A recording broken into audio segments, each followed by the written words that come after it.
Buenas tardes, bienvenidos a la actividad académica del Departamento de Medicina Interna de la Universidad de Antioquia. El día de hoy vamos a realizar un estudio de caso sobre enfermedad renal no diabética en paciente diabético. Yo soy Nicolás Ardila, residente de Medicina Interna. Y antes de comenzar, quiero agradecer a mi asesor, el doctor David Vélez, y al servicio invitado para el día de hoy, el servicio de nefrología. El derrotero de esta actividad consiste primero en la presentación del caso clínico, luego en la presentación de las metas de aprendizaje, posteriormente en el desarrollo de la meta de aprendizaje y en las preguntas del experto, y para finalizar unas conclusiones personales. Nuestro caso clínico se trata de un hombre de 38 años, con antecedentes de diabetes mellitus tipo 1, diagnosticada hace 14 años, y con un diagnóstico de enfermedad renal crónica. Él refería que le habían realizado este diagnóstico hace 2 meses, y el único dato de creatininas previas que tenemos disponibles es una creatinina del año 2018 en 0.8 gramos por decilitro. Este paciente manejaba sus enfermedades con glargina, 26 unidades al día, glulicina, 666, sin embargo tenía una muy mala adherencia al tratamiento. De hecho, había estado hospitalizado este año, en abril, por una descompensación de su patología de base. Toxicológicamente, tenía un extabaquismo con un IPA de 4 y no fumaba desde hace 3 años, y dentro de sus antecedentes quirúrgicos había sido llevado a una osteosíntesis de húmero izquierdo. Este paciente ingresó remitido desde un centro de menor nivel de complejidad, desde el Hospital de Santa Fe. Allí consultó por un cuadro clínico de 4 días de evolución, caracterizado por astenia y adinamia. En el hospital toman una glucometría en height y adicionalmente realizan unos gases arteriales con acidosis metabólica, una hipocalemia y una creatina en 5.7, razón por lo cual remiten a esta institución con el diagnóstico de cetoacidosis diabética y también con la necesidad de una valoración por nefrología por el riesgo de progresión a una urgencia dialítica. En la revisión por sistemas, el paciente refería, como otros síntomas positivos, una pérdida progresiva de la agudeza visual en los últimos meses. Y en el examen físico de ingreso, el paciente ingresó hipertenso y como hallazgos positivos al examen físico por regiones, únicamente destacábamos crépitos y roncos bilaterales intermitentes en ambas bases pulmonares y edema grado 2 en ambos miembros inferiores. Los paraclínicos iniciales incluían un hemograma con una anemia de volúmenes normales, unos tiempos de coagulación y una bioquímica hepática sin alteraciones, unos gases arteriales con una acidosis metabólica junto con una hiperlactatemia y una función renal que incluía un BUN en 63.8 y una creatinina en 5.6, recordando nuevamente que la creatina basal que tomábamos, que teníamos en cuenta, era una de 2018 en 0.8. Lo que se consideró inicialmente fue una cetoacidosis diabética moderada y una lesión renal aguda código 3 versus una enfermedad renal crónica reagudizada. Sin embargo, el paciente en el momento no cumplía con criterios de urgencia dialítica y se hizo un tratamiento inmediato en UCE con líquidos endovenosos, insulina en infusión y manejo con diuréticos endovenosos.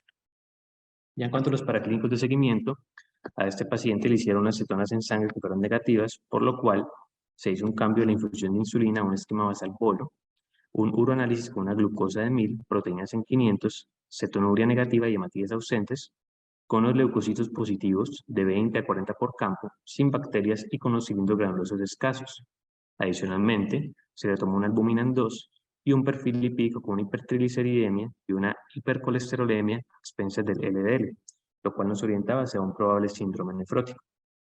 Se le tomó una proteína en 24 horas con un valor de 14 gramos, una ferritina en 408 y un perfil fosfocálcico con calcio en 7.2, vitamina D en 7.8, fósforo en 4.7 y una PTH en 135, así como una ecografía renal y de vías urinarias que mostraba riñones de forma, contorno, posición y tamaño normal. En cuanto a los estudios etiológicos de su enfermedad renal, se le hizo un estudio de cocaína sérica que salió negativo, estudios infecciosos como VIH y BRL negativos, el perfil de hepatotropos negativos y unos estudios de autoinmunidad básicos con ANA negativos sin consumo del complemento. Ya durante el transcurso de la hospitalización, este paciente sufrió ciertos eventos clave. Se le diagnosticó una hipertensión arterial de novo que fue manejada con verapamil y prazosin, y adicionalmente, como la revisión por sistemas, este paciente manifestaba una pérdida progresiva de la agudeza visual. Se solicitó una valoración por oftalmología que diagnosticó una retinopatía diabética no proliferativa moderada y una retinopatía hipertensiva grado 4. Ya con el transcurso de los días, este paciente comenzó a presentar un aumento progresivo de los asobados, junto con acidosis persistente, sobrecarga hídrica, por lo cual tuvo que ser llevado a una terapia de reemplazo renal. Y con respecto a la etiología de su enfermedad renal, se consideró una enfermedad renal diabética y no se realizó biopsia debido a que este paciente ya tenía estigmas clínicos y paraclínicos de enfermedad renal crónica y tenía una necesidad inminente de terapia de reemplazo renal. Ya teniendo en cuenta el caso anteriormente expuesto, nosotros definimos una gran meta de aprendizaje, que es saber cuándo sospechar una enfermedad renal no diabética en pacientes diabéticos, lo que se relaciona directamente a saber cuándo mandar una biopsia con fines diagnósticos en este tipo de pacientes. Y esta meta de aprendizaje la vamos a desarrollar tocando 3 puntos fundamentales: la proteinuria, el deterioro en la tasa de filtración glomerular y unos aspectos muy puntuales en cuanto al sedimento urinario. Antes de Que comenzar a Nico, desarrollar... que en esa Sí, profe. diapositiva que estás mostrando, precisamente para darle contexto a las personas, que no quisimos traer un caso donde finalmente al paciente se le hizo la biopsia renal y se encontró una enfermedad renal diferente a la diabetes, sino que fue un paciente que durante la ronda, teniendo en cuenta estas tres cosas, estos tres cuadros que ustedes ven en azul, se planteó la duda de si el paciente ameritaba o no una realización de una biopsia renal, ¿cierto? Una proteinuria muy masiva, una tasa de filtración glomerular que recuerden que la creatina en el 2018 estaba normal y progresó rápidamente, incluso siendo un diabético tipo 1, y el sedimento, pues que también es más debatible, pero que también se analizó durante la ronda si era necesario o no hacer la biopsia renal al paciente. Adelante, Mónica. Perfecto. Antes de comenzar a desarrollar cada punto, pues quiero comentarles que en general las guías de práctica clínica coinciden mucho en los factores que nos podrían predecir una nefropatía diabética versus los factores que van a favor de una enfermedad renal no diabética.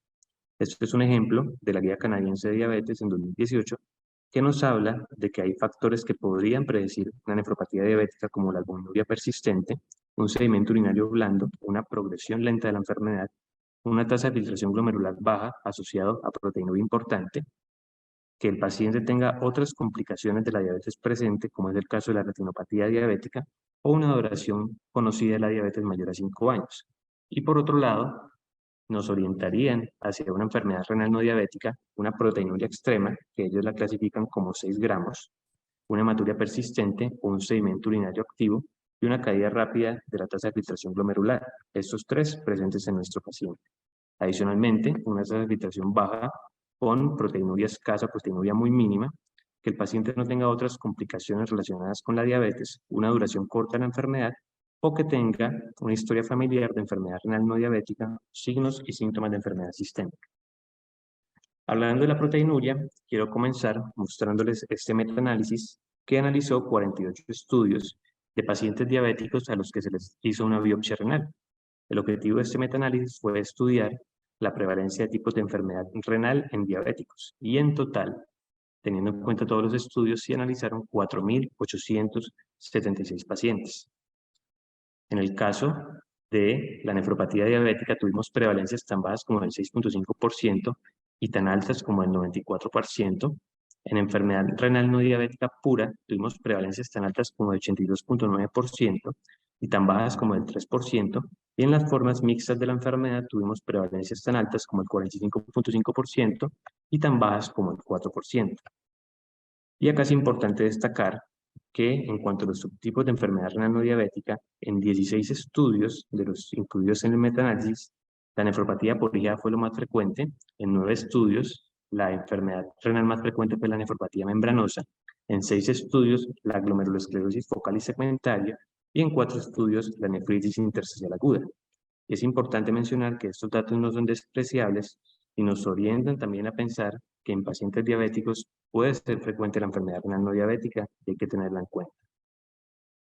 Este estudio analizó 220 pacientes con diabetes tipo 2 que fueron llevados a biopsia renal en 6 centros médicos.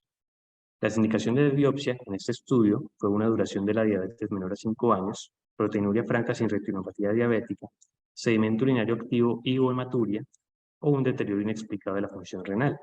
Y acá los investigadores consideraban el concepto que conocemos de proteinuria nefrótica de más de 3.5 gramos en 24 horas. Los investigadores clasificaban los pacientes según sus resultados en 3 grupos. El grupo 1 era de pacientes con nefropatía diabética, grupo 2 con enfermedad renal no diabética y grupo 3 con enfermedad mixta. Y acá es importante destacar que del total de biopsias, 129 pacientes tenían una proteinuria en rangos nefróticos, y de ellos la gran mayoría de pacientes tenían nefropatía diabética, seguidos por enfermedades mixtas y al final una enfermedad renal no diabética pura. Con respecto a los subtipos de enfermedad renal no diabética, en los pacientes que tuvieron proteinurias en rango nefrótico, lo más frecuente fue encontrar nefropatía membranosa. Y acá debemos destacar que en el grupo 3 de enfermedad renal no diabética, superpuesta a la nefropatía diabética, podíamos encontrar proteinurias tan altas como una relación proteinuria-creatinuria de hasta 17.000 miligramos sobre gramo, y en los pacientes que tenían una enfermedad renal no diabética pura podíamos encontrar esta relación tan alta como aproximadamente 26.000 miligramos sobre gramo. Ya cuando se estimaron los predictores de la enfermedad renal no diabética, los investigadores encontraron un predictor negativo, que fue tener una hemoglobina glicosilada fuera de metas, y dentro de los predictores positivos encontraron la hipertensión arterial, la ausencia de retinopatía diabética y una tasa de filtración glomerular, lo cual nos orienta y nos permite concluir que además de tener en cuenta los valores absolutos de proteinuria en 24 horas, también deberíamos tener en cuenta para tomar decisiones otros predictores positivos de enfermedad renal no diabética, como los expuestos acá en esta diapositiva. Ahora, si miramos por separados casos puntuales de pacientes con nefropatías importantes, podemos encontrar, por ejemplo, acá este caso de una mujer de 66 años con historia de enfermedad coronaria, con diagnóstico de nefropatía membranosa primaria, que tenía una proteinuria tan alta como 14 gramos en 24 horas. Pero también, por el contrario, podemos encontrar enfermedades renales diabéticas puras con proteinurias muy importantes, como se ve en esta serie de 3 casos, en donde en uno de los casos pudimos encontrar proteinurias tan altas como 26.6 gramos al día. Acá también, para complementar, debemos mencionar este estudio retrospectivo, que acá lo que hace es que antes favorece el nivel de proteinuria y dice que entre más proteinuria va a haber una mayor probabilidad de cursar con nefropatía diabética en diabetes. Este estudio analizó 220 pacientes con diabetes tipo 2 que fueron llevados a biopsia renal entre enero del 2014 y diciembre del 2017 y tenían como objetivos determinar predictores de enfermedad renal diabética y de enfermedad renal no diabética. Tener en cuenta acá que de todos los pacientes que fueron llevados a biopsia, todos tenían una proteinuria mínimo de 3 gramos en 24 horas. Y del total de 220 pacientes, 109 tenían enfermedad renal diabética, 94 una enfermedad renal no diabética y 17 una somaturia de ambas. Y con respecto a los niveles de proteinuria, la proteinuria en la enfermedad renal diabética pura era mayor comparada con la enfermedad renal no diabética, pero al sumar ambas teníamos una proteinuria tan alta como un promedio de 7.1 gramos en 24 horas.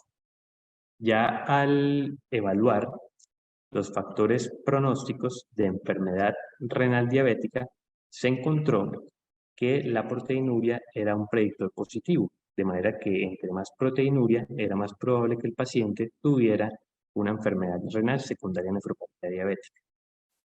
Ya hecho todo esto y trayéndolo y correlacionándolo con nuestro caso clínico, pues podemos decir que en los pacientes con diabetes y proteinuria nefrótica hay un porcentaje importante de pacientes que tienen nefropatía diabética, pero también hay una cantidad que no es despreciable de pacientes con enfermedad renal no diabética, y que incluso en la enfermedad renal no diabética podemos tener proteinurias tan altas como más de 20 gramos por día, pero también debemos basarnos en otros predictores para tomar decisiones.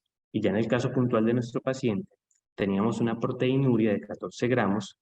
Desafortunadamente no teníamos una proteinuria basal, lo cual nos generaría la duda sobre saber si este paciente tuvo una progresión rápida de su proteinuria, pero sí, definitivamente teníamos un paciente con mala adherencia al tratamiento y con un mal control metabólico. Y de acá nos surgen las preguntas al experto. Preguntamos a nefrología primero, si según su experiencia clínica, a partir de qué valor de albuminuria se elevaría la sospecha de una enfermedad renal no diabética en diabéticos. Y segundo, si una proteinuria masiva, como es el caso de este paciente, podría ser atribuida únicamente al tiempo de evolución de su diabetes y al mal control metabólico.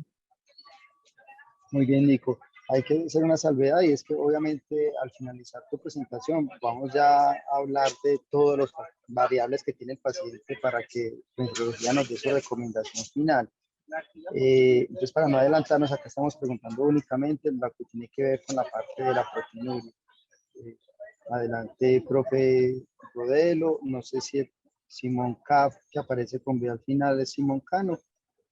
Quédanos con Hola, la buenas réplica. tardes. ¿Me escuchan? Sí, Sí, profe, sí, señor, lo escuchamos bien, profe. Ok, bueno, como presentó Nicolás, pues ya nos introdujo bastante en el tema sobre estas dos preguntas.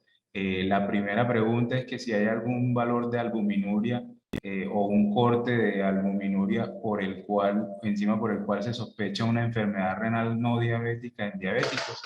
Eso no está pues totalmente establecido. Lo que sí está establecido es algunos factores como el tiempo de evolución de la diabetes y la aparición abrupta de una proteinuria significativa que el paciente no tenía previamente.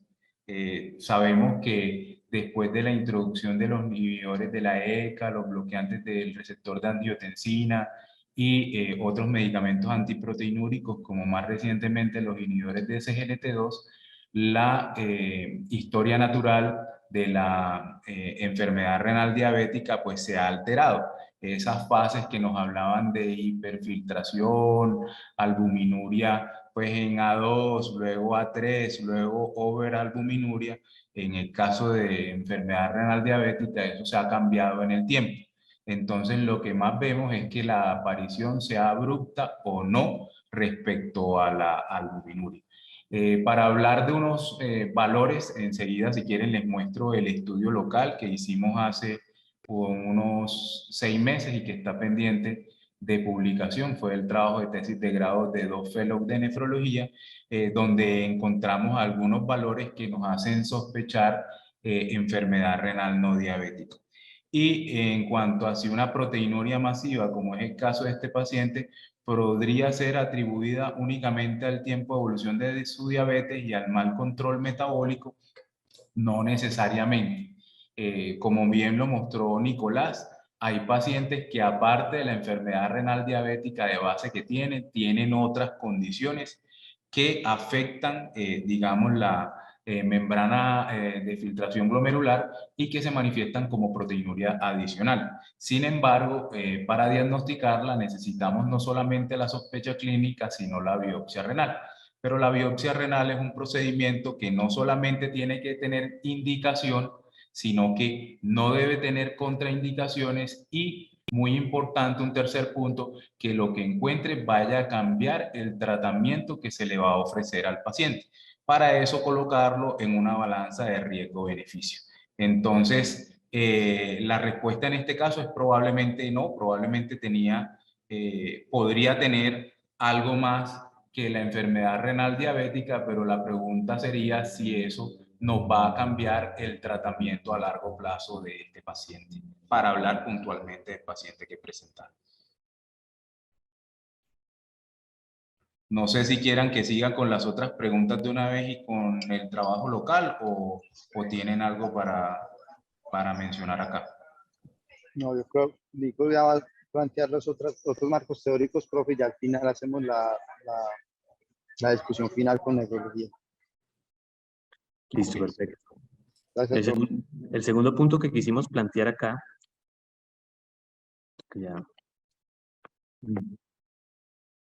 el segundo punto que quisimos plantear para la toma de decisiones fue la tasa de filtración glomerular. En los pacientes con enfermedad renal diabética se ha descrito teóricamente un patrón lineal con respecto al comportamiento de la tasa de filtración glomerular y la microalbuminuria, de tal manera que lo que se espera que se vea al principio es que se genere primero una hiperfiltración mientras se comienza el inicio de la pérdida de albuminuria, y con el paso de los años y el tiempo de evolución de la enfermedad, lo que se ve y lo que se espera es que vaya cayendo esa tasa de filtración glomerular en la medida de que va aumentando la albuminuria. Sin embargo, este patrón lineal siempre no está clínicamente. De hecho, pacientes con diabetes mellitus tipo 1 y tasa de filtración glomerular menor de 60 pueden no tener albuminuria hasta en un 24%. Y en pacientes con diabetes mellitus tipo 2 y tasa de filtración glomerular menor de 60, puede no haber albuminuria hasta en un 52%. Ya si miramos estudios individuales, traemos estos ejemplos. Este es un estudio de 1.441 pacientes con diabetes mellitus tipo 1, en el cual se hizo una estimación de la tasa de filtración glomerular, teniendo en cuenta la creatinina, cistatina C y una mezcla entre ambas. Y lo que se quería ver eran los cambios en la tasa de filtración glomerular durante el tiempo. Acá los pacientes se siguieron en un intervalo promedio de cada 3.1 años y se encontró que el promedio de caída de la tasa de filtración glomerular por año era de 4.2 ml por minuto por año. Y ya en este otro estudio de pacientes con diabetes mellitus tipo 2 se analizaron de forma prospectiva 227 pacientes con nefropatía diabética que iniciaron con un promedio de TPG basal de 83 y se siguieron más o menos en 6.5 años, encontrando que el promedio de reducción de la tasa de filtración glomerular por año era de 5.2 ml por minuto por año. Y esto es consecuente con lo que nos dicen las guías internacionales. De hecho, la guía CAIGO menciona que una caída rápida de tasa de filtración glomerular se define como una disminución de esta TFG mayor a 5 ml por minuto por año, lo cual está presente en nuestro paciente.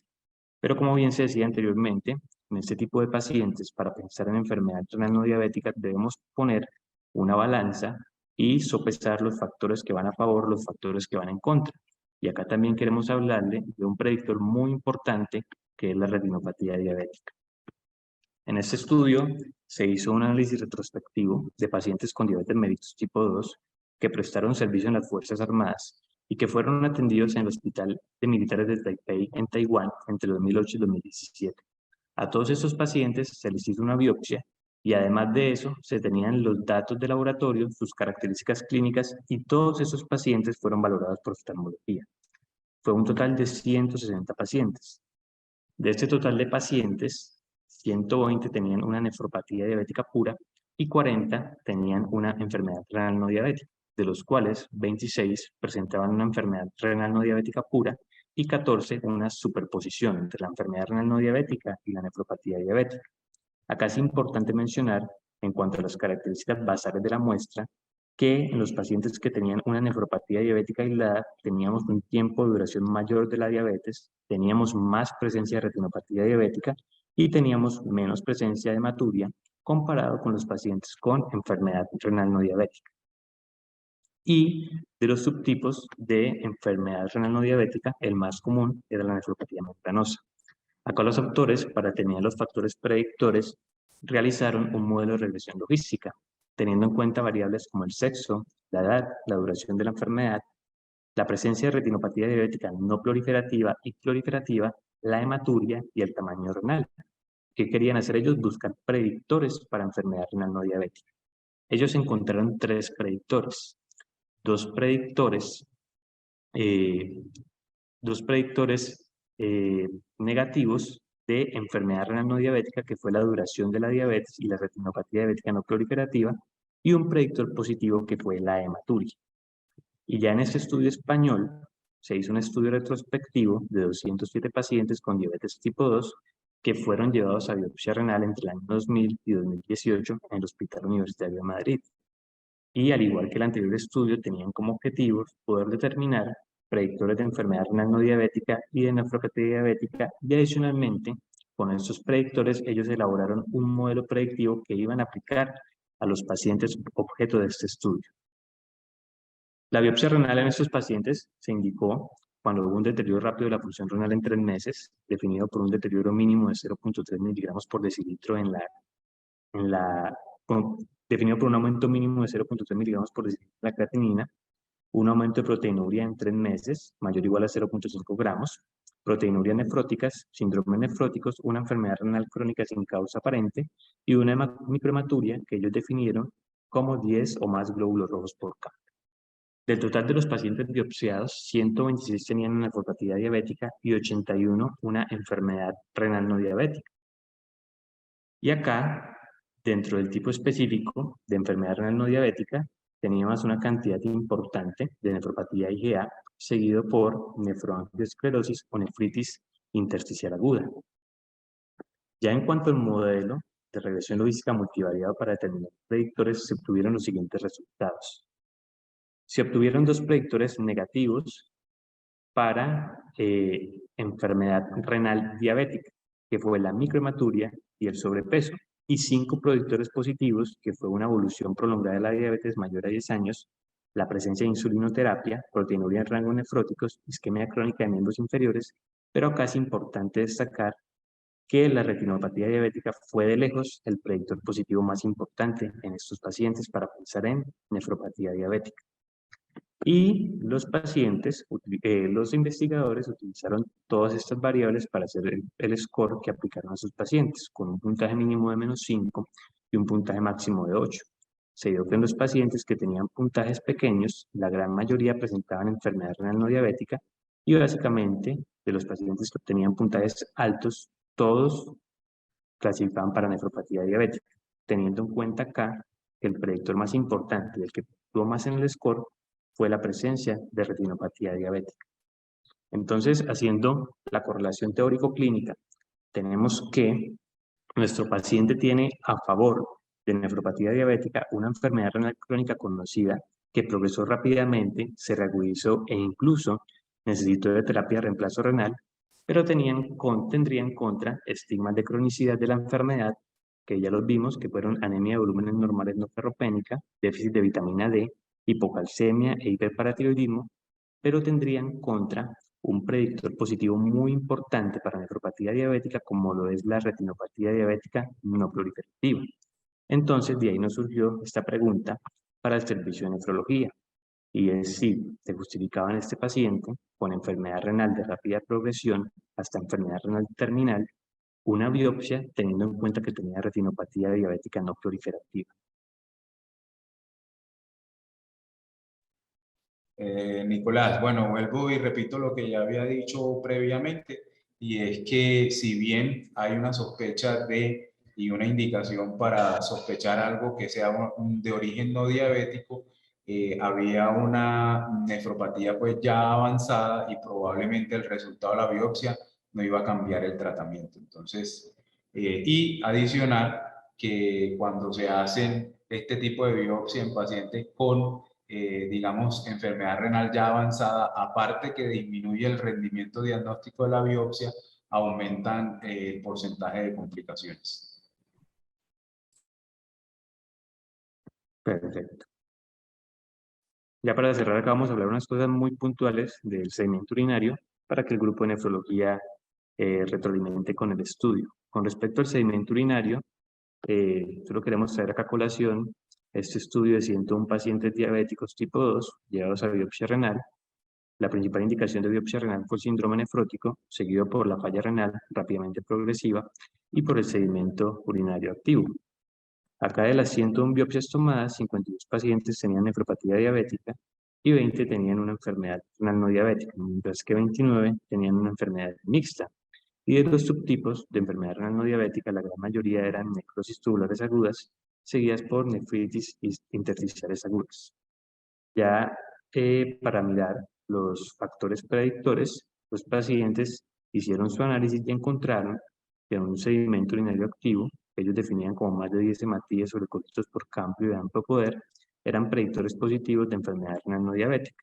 Sin embargo, pues tenemos que tener en cuenta otros hallazgos en cuanto al uroanálisis y el sedimento, como la hematuria, que puede estar presente en el 62% de pacientes con enfermedad renal crónica diabética, e incluso llamativamente podríamos encontrar acantocituria hasta en un 4% de esos pacientes. Por eso es importante que hagamos un apoyo entre todos los hallazgos del uroanálisis, tanto de la hematuria, de la leucocituria y de los cilindros celulares, para pensar en una probable enfermedad renal diabética. Entonces, la pregunta que sacamos con este análisis fue si teníamos un paciente con leucocitos de 20 a 40 por campo, pero sin hematuria, cilindros hemáticos ni leucocitarios, si esto podría justificar tomar una biopsia renal en este paciente.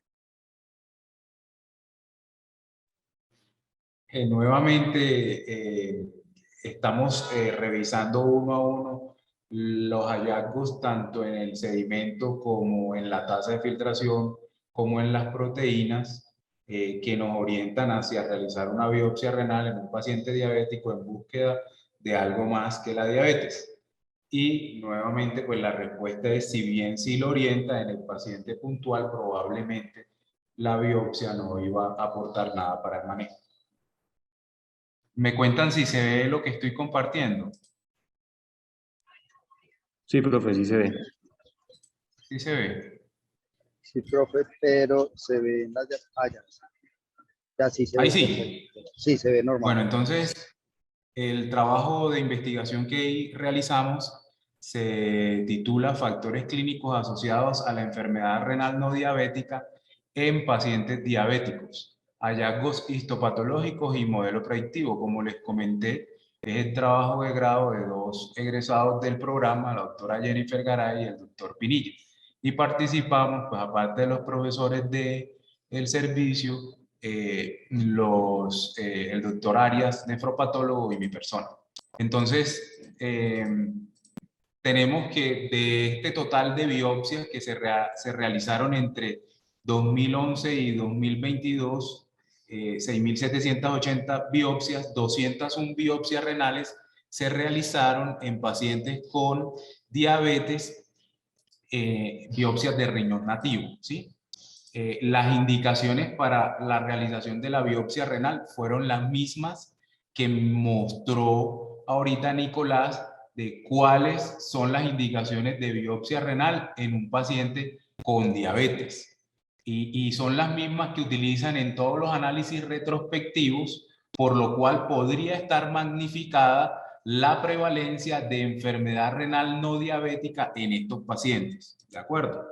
Entonces, de esos 201 pacientes que se le examinaron la biopsia renal, 83 pacientes, es decir, el 41%, tenían solo la nefropatía diabética, a pesar de que utilizamos los criterios previamente mencionados para sospechar enfermedad renal no diabética. 86 pacientes tenían efectivamente una enfermedad renal no diabética, lo cual es el 43%, y un 16% de los pacientes, 32 pacientes, tenían los hallazgos compatibles con diabetes más otro tipo de hallazgo.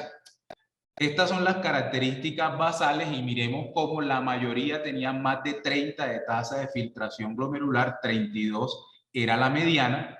En los pacientes que tenían nefropatía diabética exclusivamente, 34 mililitros por minuto, y enfermedad renal no diabética, 33, era muy parecido.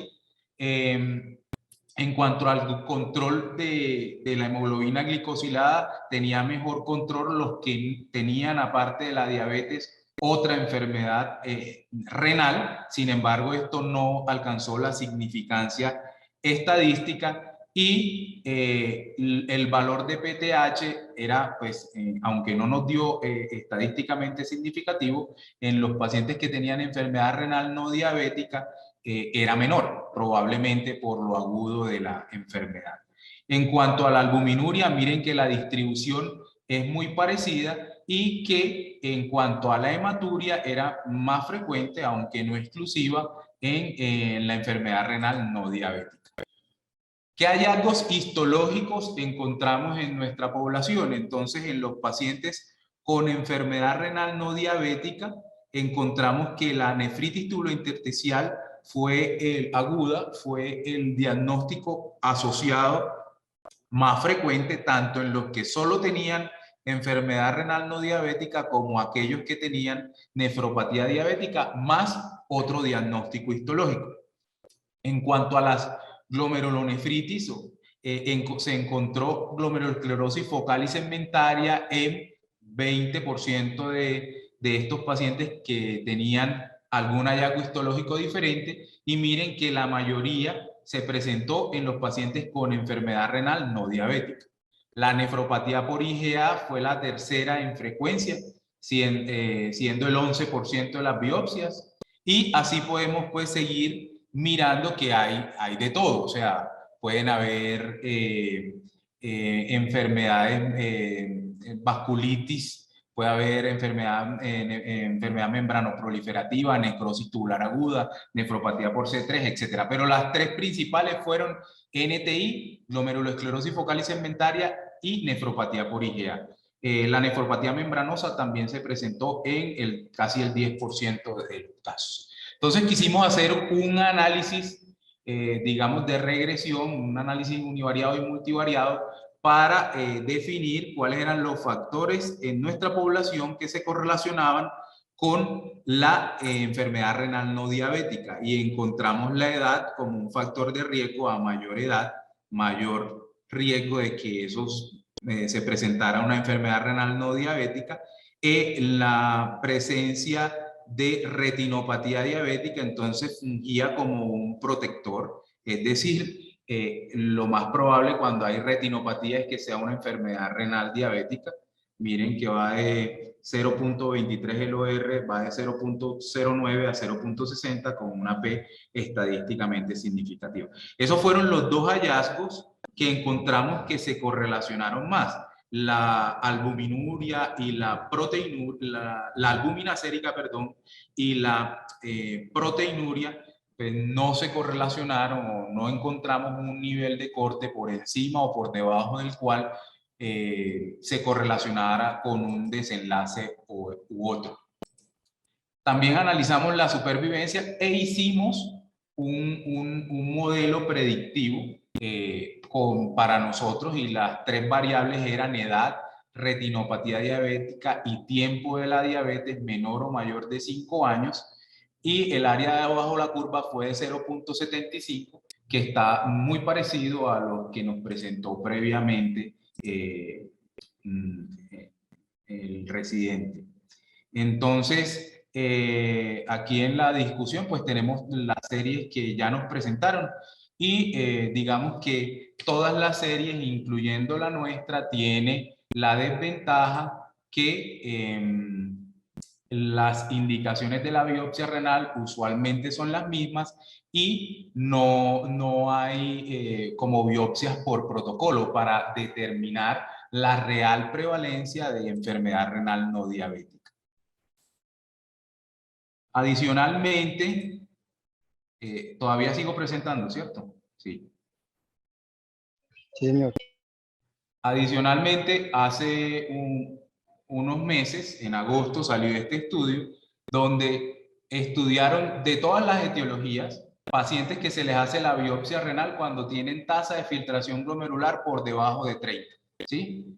Y encontraron que solamente en un 14% vas a hacer un diagnóstico histológico adicional, y que hasta el 30% de estos pacientes van a presentar una complicación, digamos, importante, una complicación mayor, es el término, relacionado a la biopsia renal. Entonces, esto confirma más que probablemente no sea útil cuando ya estamos o ya hemos definido que realmente el paciente tiene una disfunción crónica y que tiene tasa de filtración glomerular menor de 30, el rendimiento diagnóstico es poco y las complicaciones casi que son prohibitivas. 30% de incidencia de hematomas, hematuria u otra complicación mayor es algo, digamos, bastante importante, que aumenta los riesgos, con un beneficio poco, que es el 14% probablemente de hacer un diagnóstico adicional. Ya la siguiente pregunta es si en ese 14% de pacientes que se le hace un diagnóstico adicional se le cambia la conducta. Entonces yo creo que esto, digamos, complementa un poco las respuestas que di a las preguntas que nos hicieron, y contextualiza un poco que la población que manejamos se comporta muy parecido a la población que estudiamos en los diferentes estudios. Profe, gracias. Profe, muy interesante. Ese último estudio es muy diciente y nos abre mucho los ojos y ejemplifica pues que esa variable es muy importante para ustedes para definir si se le hace una biopsia renal al paciente. Yo de pronto, ya que tenemos tiempecito, y ya le voy a dar la palabra también a Tencia, quería plantear si con este paciente hay una seguridad grande de que todo sea crónico y que lo que se encuentre en el riñón realmente va a ser todo crónico y que no aparezca ese 18% o menos, pero que podría ser muy disidente porque haría que un paciente probablemente no siga en diálisis. Entonces la pregunta, profe, es, pues porque uno lo que lee es que, por ejemplo, la anemia como tal, algunos autores consideran que puede ser dudoso que sea un predictor como tal de insuficiencia renal crónica versus aguda. Y de resto, la PTH del paciente no estaba más de 160, teníamos una creatina del 2018 normal, era un diabético tipo 1, la progresión de la tasa de filtración glomerular no daba mucho, y tenía pues estas variables de la proteinuria masiva, la hematuria y demás, siendo sensatos de que la retinopatía diabética desalentaba, pero la pregunta, profe, es hasta qué punto con este paciente sí estamos seguros de que todo sea crónico como tal, y entonces la duda planteada durante la ronda de si ameritaba o no la biopsia renal. Bueno, entonces, el paciente creo que, si no estoy mal, yo lo conocí. Este paciente sí tenía una creatinina de 0,8, pero recuerden que la creatinina es un marcador tardío. Solo cuando se ha perdido más del 50% de la tasa de filtración glomerular se aumenta. Uno. Dos, si mal no recuerdo, cuando le pedí la historia clínica 3 o 4 meses antes, ya le habían encontrado una creatinina en 2,8 y una proteinuria en rango nefrótico. ¿Sí? Sí, este creo que era uno de Santa Fe de Antioquia, si no estoy mal. Y tercero, la evolución, y te devuelvo la pregunta, desconozco si el paciente sigue en diálisis, si orina, si no orina, qué complicaciones ha tenido, no la tengo. Ahora, si tú me preguntas si tenía indicaciones de biopsia renal, la respuesta es sí. Y todo lo que presentaron y cada uno de los puntos es para justificar una probiopsia renal. Y lo que yo te estoy mostrando es porque no se le hizo. Y no se le hizo porque los riñones en los pacientes diabéticos van a estar grandes y solo se ponen pequeños después de 4 o 5 años de estar en diálisis. Entonces, lo que más nos indica en estos pacientes es la cortical. Si la cortical del paciente está menos de 10 milímetros o de menos de 1 centímetro, eso es un indicador de enfermedad renal crónica avanzada y te aumenta el riesgo a medida que disminuye más por debajo de 8, te aumenta el riesgo de sangrado y de que encuentres en la biopsia renal pura glomerulosclerosis o glomérulos esclerosados y no encuentres una etiología adicional a la diabetes. La PTH por encima de 170, por debajo de 170, te orienta hacia algo agudo. Por encima de 170, pues tú no puedes estar seguro si es agudo crónico. En este paciente es de 130, no está pues marcadamente elevada, pero sabemos que no es tampoco, al igual que la anemia, un marcador único fidedigno para tomar una decisión. Entonces, de que tuviera indicaciones, probablemente las tiene, no sé si tendría alguna contraindicación, y lo segundo es que si vamos a cambiar el tratamiento o el pronóstico de la enfermedad. Entonces, todo va a depender de qué tan avanzada estaba la disfunción renal. Entonces, como podemos ver por el retrovisor en este momento, te lanzo la pregunta, ¿cuál ha sido la evolución de este paciente después de que estuvo hospitalizado?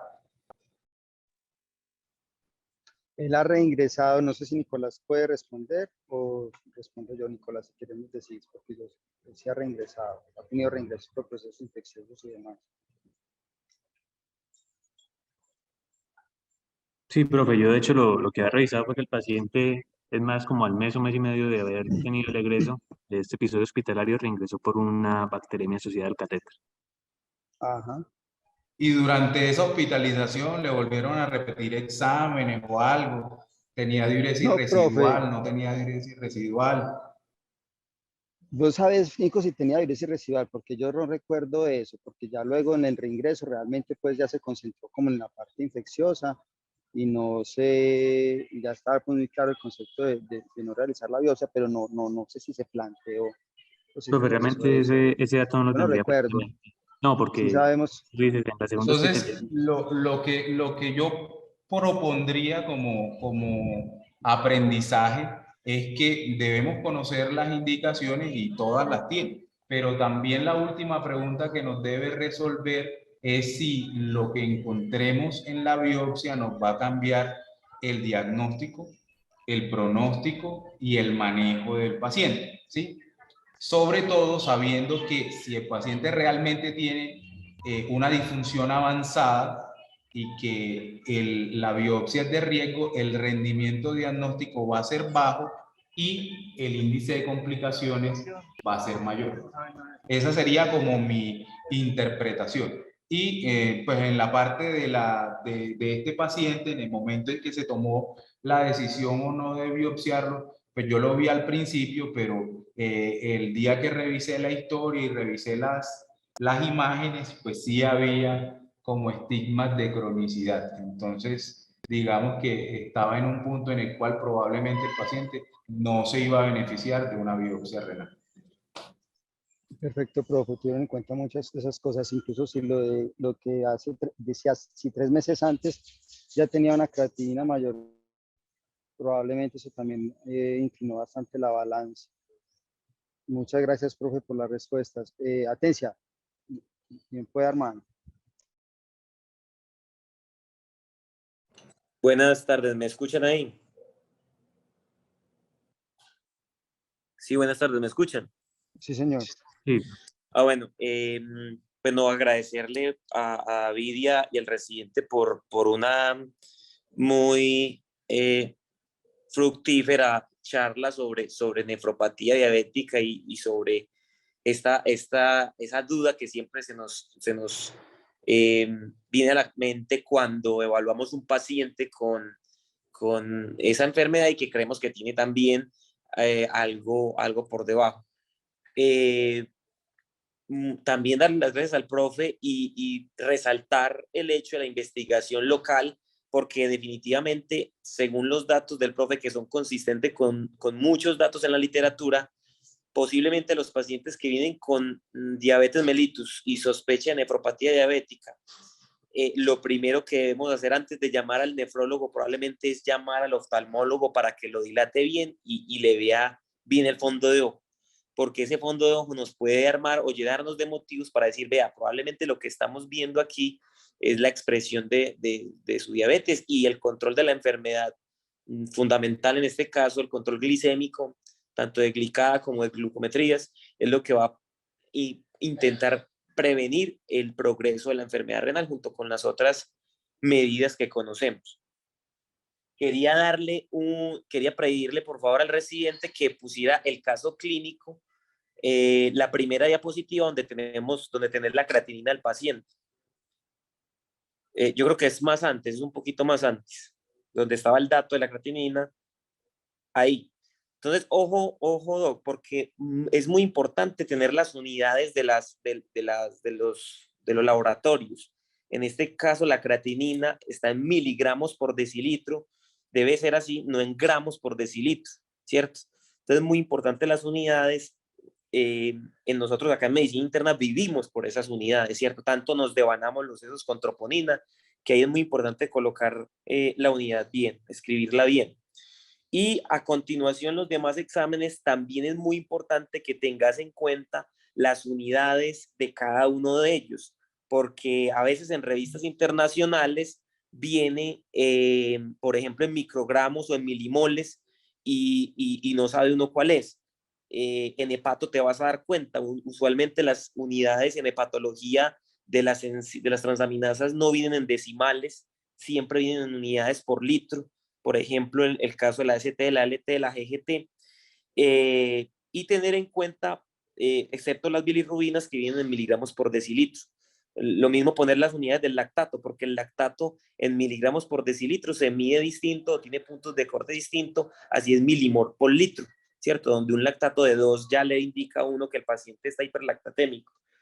En endocrino también, la PTH viene en picogramos por mililitro y la TSH, por ejemplo, viene en miliunidades internacionales. En endocrino trabajan con unidades muy pequeñitas, pero es muy importante ponerlas porque los puntos de corte para definir, por ejemplo, insuficiencia suprarrenal o para definir hiperparatiroidismo son diferentes respecto al estadio de la enfermedad renal y es muy importante también escribirlo en la historia clínica.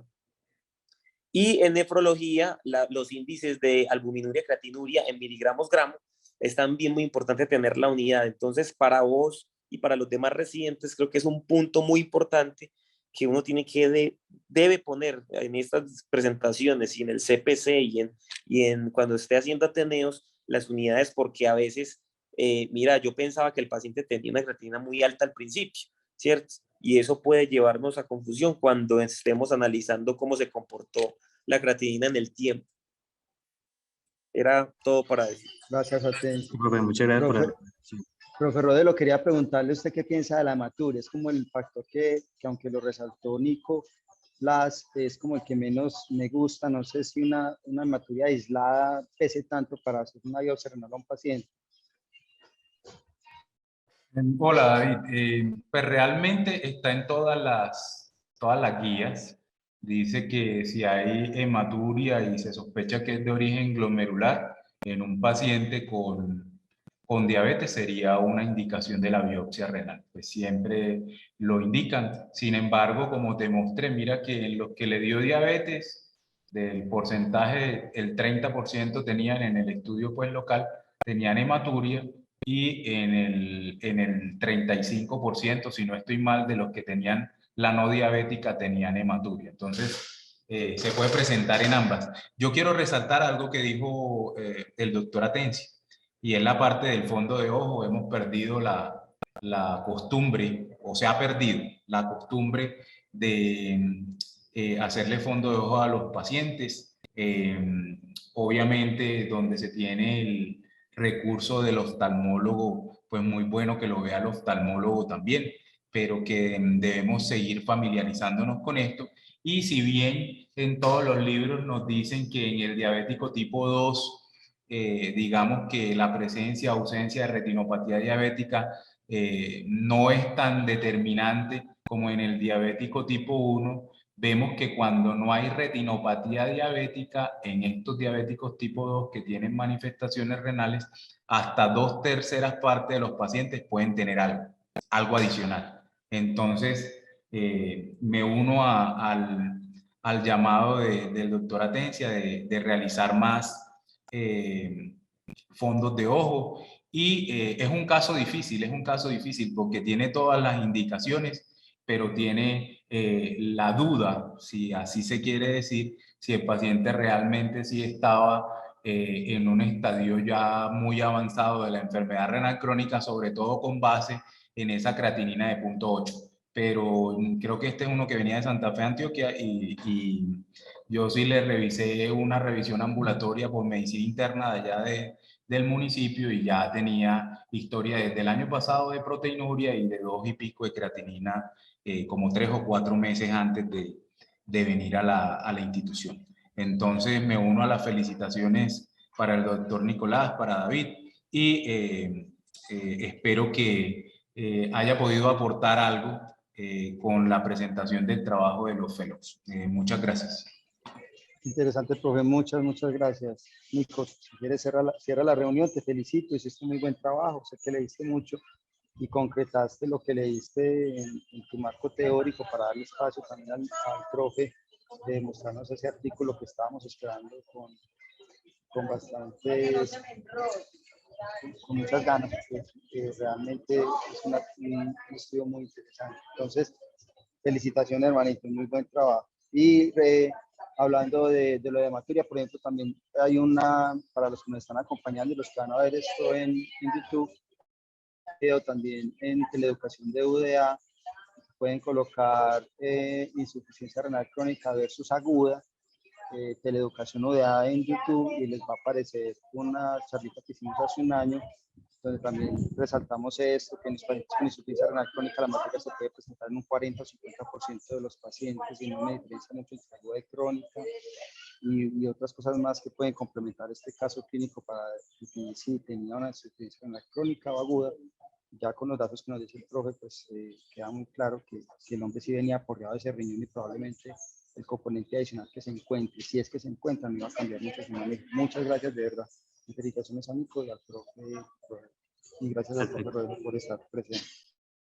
Perfecto, ya para cerrar, pues quiero compartirles unas conclusiones personales a las que llegué con el desarrollo de este caso, y es que no toda la enfermedad renal en diabético es secundaria a nefropatía diabética, que la enfermedad renal no diabética definitivamente puede superponerse con la nefropatía diabética, que hay predictores positivos muy fuertes de nefropatía diabética, como lo son la retinopatía diabética no proliferativa, y por eso la importancia de la realización de un fondo de ojo como buena técnica o la valoración por el oftalmólogo, y que con nuestros pacientes debemos realizar un balance entre las características a favor y en contra de enfermedad renal no diabética para la toma de decisiones, y sobre todo esta última conclusión a destacar, que yo creo que quedó muy claro en el caso clínico, que hay que preguntarnos si el hecho de realizar una biopsia en nuestros pacientes cambiaría su estrategia terapéutica o su pronóstico. Muchas gracias a los docentes que me acompañan en la actividad y a los asistentes.